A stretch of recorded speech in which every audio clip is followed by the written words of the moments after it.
Anyway, if they're going to make an impression, they're going to have to do it right now as umpire Wright comes in to resume play.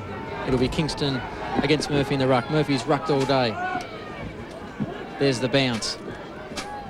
Murphy wins the tap again, but it comes to Gaffer. Gaffer kicks it forward to centre half forward. Wayman is there. He goes back, looking for the mark. Can't take it. Lane runs onto it, but he's caught. Gets a handball away to Silvestro. Onto O'Donoghue. O'Donoghue chips it over the top. And a little bit of experience there. He didn't lose his head and has kicked an excellent goal for Corowa Glen. And they won't lie down. And that's a real trait of the Corowa Glen team. Well, last week, of course, they looked down and out with about 10 minutes to go, but came back with 4 or 5 quick goals. But that was a badly needed one indeed. We might see this on replay, but if not, it was terrific work by O'Donoghue. Jimmy Silvestro was in it as well. So we'll come back into the centre of the ground. We see Wodonga 14-14, leading Corowa Glen 10 goals 4. And we see Ernie Whitehead on there. He's looking pretty composed. I think Ernie feels that he's got this one, but anything can happen in football with about 25 minutes to go. Well, Gavin, I really believe that's Corowa's only option, that they've really got to move the ball at all costs as quickly as they can, just as they did in topping off that goal. McKelvey gets a kick away, been a good player since he came on. Hop the shoot of the ball is Whitehead. Whitehead with a chip pass looking for Stockdale, and Stockdale takes a grab right on the 50-metre line. He's on a fair angle. I think he'll go back quickly to see what his options are. Kicking into a bit of a breeze. Players jockeying for position as Stockdale lines up, looking for goal number 5. Certainly been a great asset for the Bulldogs since he was recruited from the Latrobe Valley League, Mark Stockdale. And he has a chance to put it through a quick reply for Wodonga. Kicks on its way. And McGuinness has roved it and kicked the goal. Well, it looked like it was going through for a point, but Jason McGuinness thought otherwise. And he snapped a very clever goal for Wodonga, and it's probably pretty heartbreaking for Corowa Glen. It was great work there, Merv, but it looked a bit easy to me. I read it very well and was able to come through there far too easy. I think, just looking around, I think Corowa were a pretty tired side, and I'm not making excuses for them, but to come up through those games, those 3 leading up to this one, it just takes the legs out of you. And just looking at Ernie Whitehead on screen there, I think that he might have a furrowed look on his brow, but I think underneath he's feeling pretty comfortable. Absolutely. Wodonga 15-14, 104. Corowa 10-4, 64, 40 points. And that's a heck of a margin to make up here. And Wodonga have been the top side all year. They've only been beaten once, and they're looking the goods here for the 1992 O&M Grand Final. The big premiership for Wodonga. And it's been cleared away by them in defence. It's on the half-forward flank now for Corowa. They've got to lift a heck of a lot here. With a 40-point lead to the Bulldogs into the, what have we got, 10-minute mark now, the final term. Picked up by Big Lane by the looks of it, down towards the forward line. Houlihan hasn't really done enough today. He's struggled down there at full forward. It's Wayman there, no forwards at all for the Corowa side. And it's cleared again easily by Nick Atkins. No mark paid there. Forcing his way through looked like Smith for the Wodonga side. Fighting very hard indeed, as most of his players have done today. It looked like Houlihan on the run with a left footer. It's hit the post, but it did come off the Wodonga defender there in Neville Nugent. So a 1-point situation for the Corowa Glen side. They need goals and they need plenty of them. Neville Nugent now at full back, who's done a terrific job for them. Atkins, I think that was, he just took the kick out. It was Atkins, was it? Yeah, Atkins on to Craig Cleary, who got it on to McGee. McGee, Wodonga defence clear onto the wing, with the markers taken there by Duray. So Duray will go back and has a chance. Looking further afield. Kicks on its way. Oh, diving mark taken by Carl Dickens, and a good mark. And he's been one of their good players today, Carl Dickens. Yes, he's tried extremely hard, Carl Dickens. He'll kick from just on the 50-metre line. So I don't think he'll kick a goal from there, but he's gone for the short pass and has found Damien Dalglish. Hasn't gained a lot in distance. Probably the angle's a little bit better. Damien Dalglish, who has been a fair player for the Roos today. Kicks on its way. It's a high wobbly 12. It's going to land near the goal square. Over the top, no one can take the mark. And it's Cleary who clears for Wodonga. Gets out to McGuinness. McGuinness with the chance to run. Gets a handball over. Cordy's there. What can he do? Takes it over the boundary line. Yes, well, that was the option he felt. Well, fair enough. That's a good defender's move by Cordy there. And Wodonga looking the goods at this stage. 104 plays 65. And in Rucker's Cox there for the Wodonga side, and he's throwing Jimmy Silvestre over with him. He didn't like that, Jimmy, but Big Cox showing a lot of heavy work there for the Wodonga side. It'll be thrown in once again. It's Big Murphy coming in this time. Gets a big knockout, and it's going towards Jason McInnes. Across here to Boxer McGee. McGee down to Stockdale. A great kick by, but just went over Stockdale's head this time. It's picked up and cleared by the Corowa Rutherglen player and Scott Francis, going out towards the boundary and will roll out for another throw-in the Upton Murray League Grand Final being played here at Lavington. And a very boisterous crowd, mainly Wodonga supporters at the moment, because they hold a very, very handy lead indeed and are looking the goods. There's Bartlett, hasn't been very prominent in this last quarter. He can't pick up the ball. The umpire lets the play go on. It's out to young Reid. Reid onto the left foot. He's looking for Murphy down at full forward, and Murphy will take the mark. Too big, too strong, and Big Murphy, the captain of the side, and I think he'll be holding up the Premiership Cup in about 20-odd minutes. Well, it was good vision from Jason Reid, who didn't have a lot of time there in the on that flank area, but I think he knew where Murphy was, and he chipped the ball over, and Big Stephen Murphy did the rest. Matthew, just watching Murphy, he took the ruck in front of us here, and as soon as the ball started to go forward, he switched over to the other side. He went straight down the centre of the ground, anticipating that they would get the ball. Well, he certainly doesn't make any mistakes. Straight through the middle, and the Bulldogs are looking pretty powerful at the moment. And Wodonga get another goal on the board from the Morris medalist. Yes, he won the replay here of the mark. 92. There's the replay, and it was a strong grab in the finish there by Murphy. Had to come back again and take it, but he, of course, was voted the best and fairest player for 1992 in the O&M, and showed it there, the great grab. And he's certainly been a great captain all year for the Wodonga side, and I know he loves his footy, and he'll be certainly pretty happy to win this premiership, Murph. Well, it'll top off a great season, won't it, Gavin, captain of the club, and of course Wodonga were club championships in the Upton Murray as well, and you know, as he said on the Morris medal count, nothing better than winning the grand final.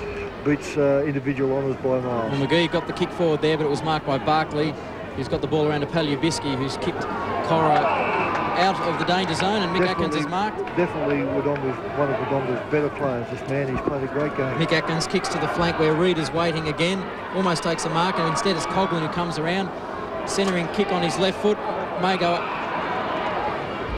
It's gone over the boundary line. Yeah, but a push in the back, and Scott Francis will pick up the free. Corowa looking a little bit that way at the moment. I must admit, Wodonga getting right on top here. I think Corowa can see that the margin's getting a little bit out of their depth. But anyway, they'll keep on trying. They've put up a terrific performance to get into the grand final, so great effort by them. There's Reid, who's been in the thick of things all day. He's trying to get a handball out to Smith. It didn't come off. It's picked up by Bartlett. Bartlett gets a left hand out here to Sandrell. Sandrell now onto the left foot. It went nowhere. Right up. The big kick by Sandrell. Getting under it with Spencer. Couldn't take the mark. Falling on to it now.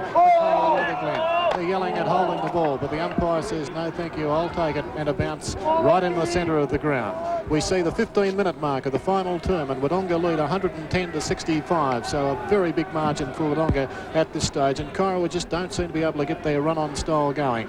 They're fairly tired side, as Murph said, but they're still trying very, very hard indeed. And that's number 38 for them. And Damien Dalglish who's trying to do some tough stuff, but Garvey's picked up the ball, and he's picked out a player over there on centre wing. Coughlin it is. Coughlin's come right down from centre half forward, and he takes the mark. He's looking for Stockdale now. The big kick from Coughlin. Stockdale's right under it and should take the mark. Oh, that was terrific disposal by Coughlin. And a great lead by Stockdale. It wasn't a well-weighted kick. It was a beautiful kick, and it hit Stockdale right on the chest. One gets a feeling Wodonga are really turning the thumb screws now and really building up a formidable lead.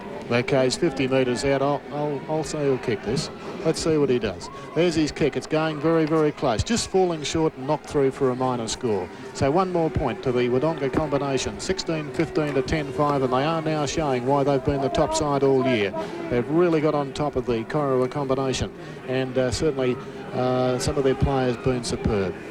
All right, there's the kick out by the Corowa side, and he's found number 30 for them, and Simon Palyabiski. Palyabiski now looking for an option down there in the centre of the ground. Gafer gives him a lead. Gafer can't take the grab. It comes off. There's a handball coming out here to the Wodonga player in Whitehead.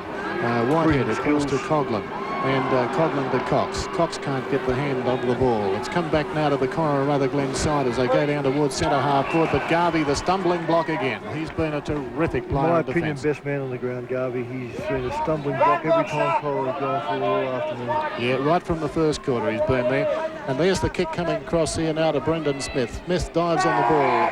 The captain of the side, Silvestro's all over him, but the umpire says no, we'll throw it in on the half-forward flank here for the Wodonga side. They're into attack again and doing it very nicely in this final term in the R&M Grand Final. There's a handball out to Smith. Smith now, he's fallen over, he's caught. Let's see what the umpire says. No, it's come back into play as Bartlett now comes around on the left foot. He gets a handball across to O'Donoghue. Let's see what they can do this time. They get a lead from Wayman up there, but Wayman has been knocked clear here by Cleary. We'll see what the umpire's going to do. He said Wayman got Cleary out of the business. Wayman really sort of hasn't done enough, mate. There's a few players starting to cramp up out here. I see Brendan Smith got a cramp, and looks as though Cleary, as we watch him on screen, is starting to cramp up a little as well. He'll take the kick from defence. Kicking to centre wing. Cox is there, but Corowa players fly, and it's Lane who'll claim the mark. The kick was a bit misdirected in that it was Lane and Gafer who flew for the ball. Lane kicks to centre half forward. Looking for some options there, and a good mark there taken by Mackenzie. Still wearing the blood on his shirt from that knock earlier in the day. Mackenzie looking to centre half forward, but the kick's a little bit misdirected. There's still a chance there, but finally the whistle's gone and the free kick has been paid out. Yeah, Corowa Glen will go to Mark Duray. Yeah, yep. Mark Duray, I think in the back, was it not? Well, whatever. He's got the kick. He's got the kick and deserves it. And he's within range. He'll kick from about 40 metres out.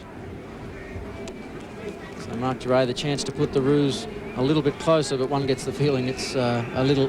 I think Corowa would be a little bit disappointed in the effort of that player on screen there, Mark Houlihan. I thought they would have been looking for much more out of him this afternoon, and I think Damien Houlihan has been a bit disappointed. Admittedly, he's kicked 3 goals, but they were all in one quarter, the second quarter, and they would have been looking much more for... We'll see Damien. a replay here of the free kick. There's Duray, and... Ooh, bit tiggy, touchy.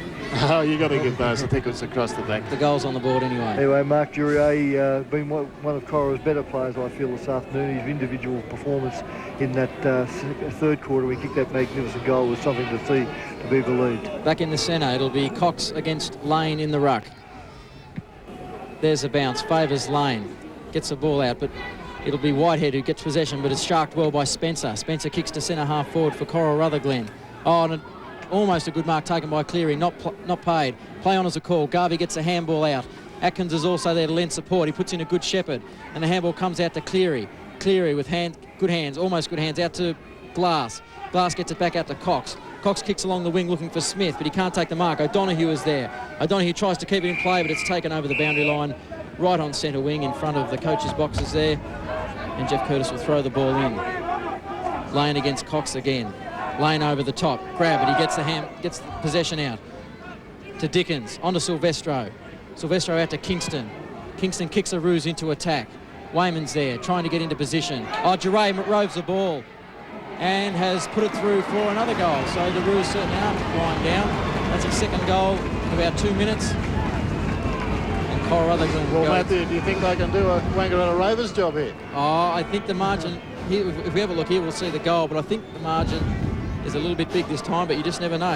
If they can do more of that sort of stuff, well, they're certainly in with a chance, but the margin is 34 points. So young Darren Turner and Mark Duray have had a very, very good tussle this afternoon. And I suppose, you know, when you analyse it, maybe with Duray's 3 goals, he's probably had the better, but I think Turner's played also an equally good game.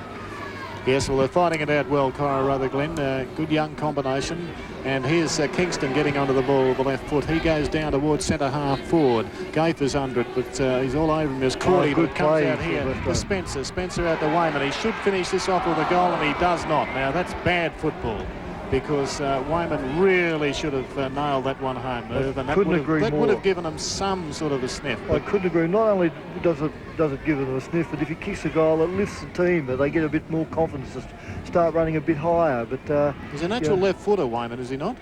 Look, I'm not totally sure. Because he was on the right foot. But he had plenty of time, even if he was a left footer, to get on his left foot. He had all the time in the world to nail that goal. Atkins takes a kick out, looking for Glass. He won't mark. Whitehead runs onto the ball as well. Bartlett's there for Cora Rutherglen. Battling, trying to keep it in with Cora Rutherglen's scoring zone. Glass is over it again, looking for the handball out. Finally finds McKelvey. McKelvey over the top. Finds Ainsworth. That was good vision. Ainsworth chips a pass over to Smith. Smith takes a diving mark on the centre wing. Gets a handball out again to Ainsworth. Ainsworth running well. And the kick there will find Coughlin on the 50-metre line on a fairly sharp angle. Coughlin chips a pass in. Stockdale's there and takes a good grab. Which has been the story of the day as far as... Beautiful kick by Coughlin, well weighted, and it gave Stockdale every opportunity. Just looking at this Paul Bartlett out here in centre wing, Merv. Gee, he's put in a lot of hard work for Run Cora himself into Rutherglen. the ground, hasn't he? What about his individual effort coming around here on the flank, And it wasn't his fault that they weren't able to capitalise. No, he didn't have a lot of players helping him out either, unfortunately. But anyway, this is Stockdale, and what have we got him for? 5 or 6? Shooting for 6, I think. Coming in for his 6th goal. And he's off direction. It's down into the forward pocket. We'll see what happens here.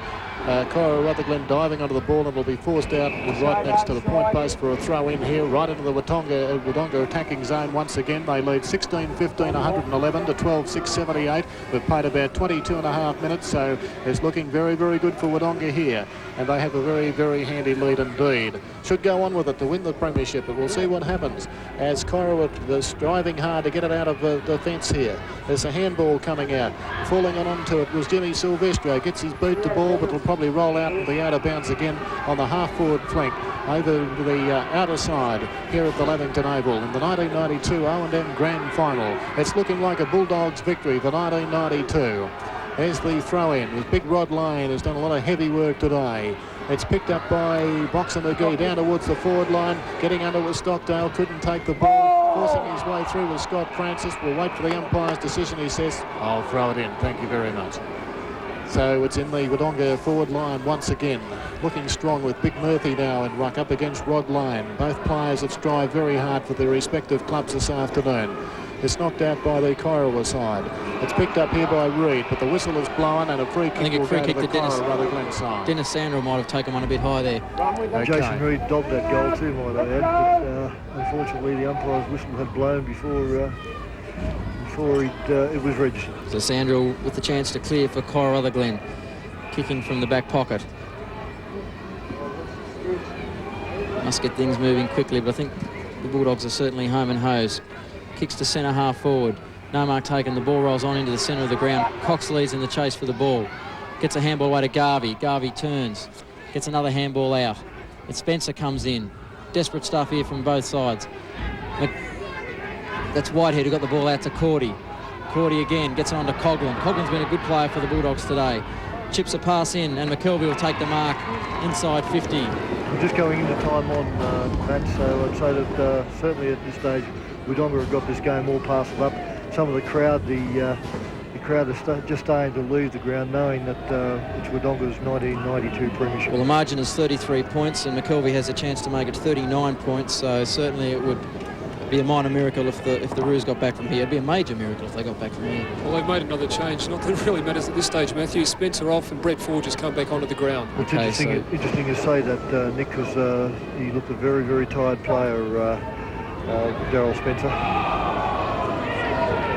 And the ball, there'll be a ball up. There's a bit of a dispute going on there down in the centre square, but I think the umpire's going to come in and have a bounce. With Wodonga 39 points in front.